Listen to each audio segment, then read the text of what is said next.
This time on An Architect's Perspective, I'm exploring vernacular modernism. And to do that, I've come to Mallorca, an island of rugged coastlines, golden Mediterranean light, and centuries-old architecture. It's also home to one of modernism's most remarkable homes, Can Lis. Designed in 1971 by Jørn Utzon, best known for the Sydney Opera House, Can Lis was his personal retreat. And this is a house firmly rooted in its environment. Built from locally quarried Mares stone, Can Lis is a building shaped by Mallorca's landscape and climate. Rather than a single structure, Can Lis consists of 4 distinct pavilions, each serving a specific function: living, sleeping, dining, and working. These spaces are carefully arranged to follow the sun's path, framing views of the sea whilst providing shelter from the elements. To truly understand Can Lis, we need to look beyond just the house. So later in this episode, I'll visit the historic town of Santanyí to discover its influence on Utzon's vision. But first, let's take a tour of this wonderful home. I'm James Hamilton, and this is An Architect's Perspective on Can Lis.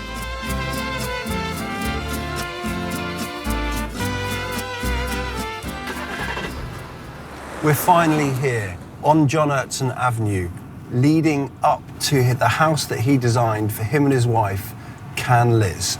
This is a landscape that apparently reminded both John and Liz of the Australian landscape. For Utzon and his wife, Can Lis was more than a house. It was a place of healing after the Sydney Opera House controversy. Forced to resign in 1966 due to political disputes and soaring costs, Utzon left the project disillusioned. Apparently, John and Liz walked this site and stumbled across this cliff and spoke to the local farmers and asked if any of the land was for sale. They managed to convince the farmers to sell them this small little bit of site here. And it's just approaching now. Oh, fantastic. We can see the iconic parapets, a little entrance courtyard there, some of the iconic furniture. It's absolutely beautiful, and the sun is just blessing the sides of these very monolithic, almost monasterial stone. I can't wait to go in and have a look. So here we have the crescent moon, one of the first things you see. This is south facing. When the sun comes through here, you have this wonderful bead of light coming through in the shape of a crescent moon. It's absolutely magical. So we've now come in through the front door and we're walking into this courtyard. It's just a really magical space, and it's almost a transitional space before you get into the living area. And what we see here are these wonderful trees. The trees kind of give this sort of a sense of enclosure around the top. I'm sure that was thought about and considered by Utzon. It's just beautiful to see the sun coming through. And we start to see some of Utzon's furniture that is very much part of the house. It's permanent furniture, but actually when you sit on it, it's very comfortable. And as we know, Utzon was kind of obsessed with these tiles. We saw it in the Opera House, and here, arguably close to Africa, we see a Moroccan influence, potentially. So let's go through to the main living area. Wow. We instantly see the light penetrating these apertures that Utzon thought so much about. What I find quite interesting, when you come in, this wall is perfectly straight and that is flared and this is set back. It makes a really interesting opening, and how the sunlight comes at an angle. Here we can see the angle coming down. It stops here and then starts at the floor again. He didn't want to interrupt the view, so there's no window frame. He sailed the glass beyond the aperture. That small little frame gives you more connection to the outside. You feel like you're actually part of the hill. I suppose, to use Frank Lloyd Wright's expression, you're kind of the hill and not on the hill, this natural stone that you see coming up from the cliffs and then into the house. It's almost like a continuation of the hill, and it's very striking indeed. A gap near the ceiling allows a shaft of light to track across the stone wall, marking the passage of time. This simple yet deliberate detail reflects Utzon's deep love of the cosmos and his lyrical approach to architecture. So we're walking through what we would call a transitional space. One assumes that this tree predates the building. And here we can sort of think that Utzon would acknowledge this tree and force you around the tree, which is, you know, it sort of connects you to nature, and it's Utzon saying, you know, nature was here first, we're building around the natural environment, and that's great to see. And one of the outcomes about having this tree here is that it drops all of its pine spindles. And as a result, you have this wonderful sort of carpet in contrast to the stone. But what's really magical is you've got that connection to nature, you've got the view to the ocean, you've got the sound, some people call it acoustical perfuming, of the waves bashing the cliff. And it's just sort of really a magical space. We saw this from the inside. This is the frame, and you can see it's pulled back from the aperture. So when you're on the inside, you don't see any of the frame. If this frame was mounted traditionally on the inside of the building, it would create more separation between inside and outside. Because we're on the north side of the property here, this is south facing, and it enjoys this magical bathing of sunlight, and it picks up all the shadows of the trees, again expressing the environment and the site-specific nature of this building.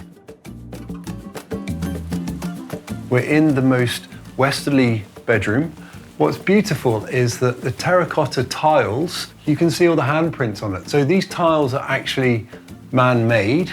So these curved terracotta tiles speak about the old vernacular way of building. In contrast, the I-beams, the concrete lintels which create the span, are more associated to modern buildings. And it's that interplay between the old vernacular and the new concrete sort of modernist building that really makes this building sing. And here we see a built-in bed. He's aligned that aperture directly from sort of potentially where a pillow would be. So you've got that view and connection to nature, which is a very lovely touch. You could imagine spending a lot of time just relaxing in here. Just a very pleasant space to be in. As you can see, it's a bit of a wet, rainy day, but the beautiful thing about seeing it in the rain is observing pieces like this. I mean, here Utzon is using the vernacular way of drain pipes. Again, he's choosing not to use a precast drain, actually using a local way of dealing with rain. A beautiful detail on a very wet day. So we've just moved into the last courtyard on the eastern side of the property. And it's really a very pleasant space, much more lower down. We're about 20 foot above sea level here. We see this fascination that Utzon has with mounting the doors on the same plane. The wood is kind of time-honored, and there's a play between the wood of the trees outside and the pine that we see here, which is beautiful. So we enter the bedroom at the far eastern side of the property. This end of the property is much lower, the floor-to-ceiling height is smaller, and as a result it has this sort of reflexive spot that, you know, it's very relaxing and somewhat contemplative. You could imagine doing some great work here and letting your thoughts wander.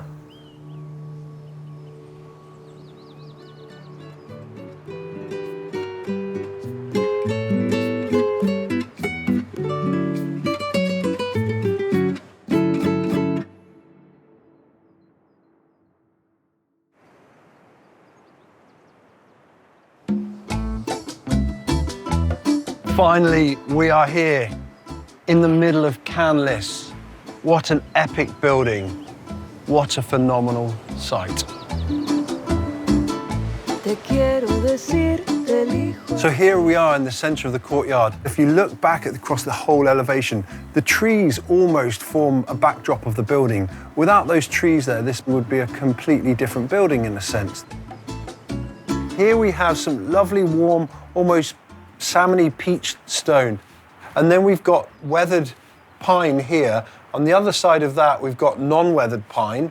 And then the other side of that, we've got non-weathered stone, which is much lighter. So you have this variation of colors, of textures, of decay, and that's really rich. We love to see that as architects. The stone, to me, tells a story, which is beautiful. It's something that has been with man since the start of time, in a way, where materials have a certain performance and they're cut to size. And as we come through the west side of the building, we enter this colonnade. And for me, again, This is very reminiscent of a ruin or monument that you see in many parts of the Mediterranean, but the colonnade almost frames a certain view. And so you would come round and bang, you'll be met with that wonderful frame view. To a certain extent, this house is all about framing views and creating vistas.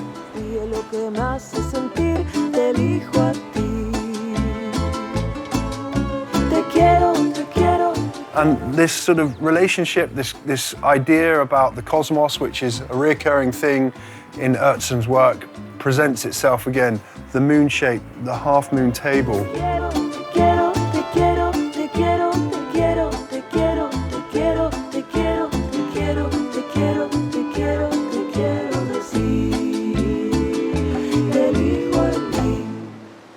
Anyone that's washed up in a house in the middle of the summer in a very hot climate knows that ventilation is really, really critical. So yeah, here we have the window above the sink. It's quite a windy day today, but you can imagine in summer that much needed breeze coming all the way through. And again, much like the bedrooms, we see the grills on the outside. So if there's a lot of driven rain, those grills will give you some level of protection, but yet still provide the breeze. So that's a really beautiful. It's a very sort of rustic, humble kitchen, you know, just sort of raw materials. So as we move from the kitchen into the dining area, this is our last room to look at. It's just been fantastic to be in this house, a house that Utzon kind of retired to, a house which sort of defined a certain part of his career. It was a house that offered him retreat from the political turmoil that was going on in Australia. Just such an honor to be in a wonderful house designed by one of the most significant architects of the 20th century, and to see how he kind of concluded his career with such a beautiful house, lovingly put together by himself and a series of local carpenters and builders for his family. And, you know, I'm just so pleased that we could spend the time here and visit the building. It's absolutely magnificent. To better understand Can Lis, I'm visiting Santanyí, a town that shaped Utzon's vision. On the way, I pass a Maris stone quarry. Here, in quarries like this, Utzon found the raw material for Can Lis, stone that holds the warmth of the sun and connection to the Mallorcan landscape. So we are currently in Santanyí. We see the same sorts of material is used as we see at Can Lis, and this wonderful palette of stone, of this warm yellow and pinky stone.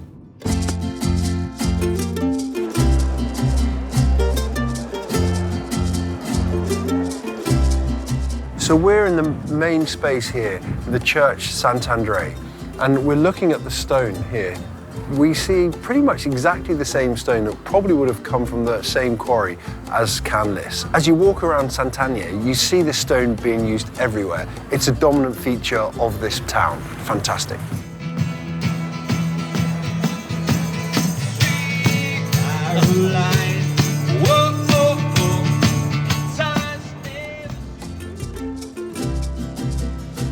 So here we are in one of the beautiful public spaces in Santanyí.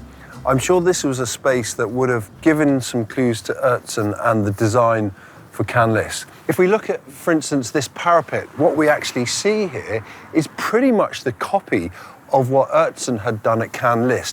Just this beautiful detail here, this gutter coming down on the left-hand side, it's pretty much exactly the same as what we saw at Can Lis.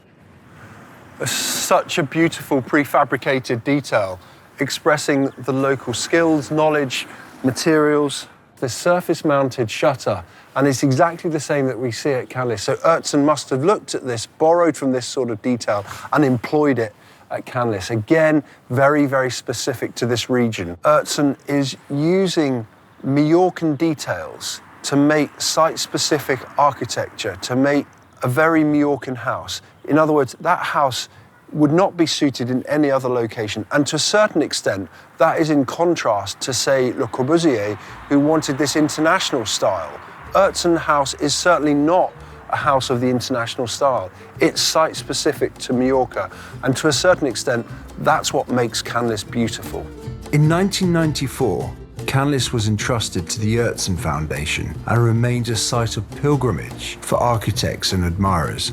Jørn Utzon once said, "Architecture grows out of the place." Can Lis, carved from the land, shaped by the sun and facing the sea, embodies that idea in its purest form. But despite its beauty, the Utzon family had to leave. To find out why, and for more on Can Lis, check out my podcast, An Architect's Perspective, where I talk to the architect John Pardee, who was a close friend of Jørn Utzon.